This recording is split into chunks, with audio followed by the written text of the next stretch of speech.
melawai. Menteri Pemuda dan Olahraga Dito Aryo Tejo optimistis skuad Garuda akan meraih kemenangan dalam laga kualifikasi Piala Dunia dengan kehadiran pemain baru Ole Ramening.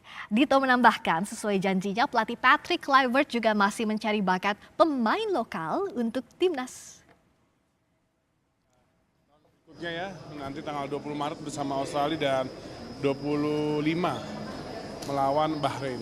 Jadi ya kita harapkan dengan komposisi pemain yang bertambah dan juga komposisi pelatih dan asisten pelatih yang baru ini bisa membawa keberkahan kemenangan.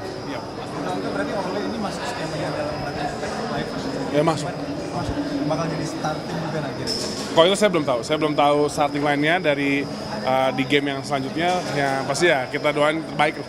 Dan saat ini kan sesuai janji dia waktu saya bertemu saya, itu akan keliling ke beberapa daerah dan juga menyaksikan Liga 1 untuk mencari dan juga melihat potensi para pemain timnas kita, pemain klub di liga kita. Timnas Indonesia akan menjalani 2 laga kualifikasi Piala Dunia 2026 pada Maret mendatang. Pertama tanggal 20 Maret tandang ke Australia, lalu pada 25 Maret menjamu Bahrain di Stadion Gelora Bung Karno. Lalu 2 pertandingan tersisa pada Juni menjamu Tiongkok dan tandang ke Jepang.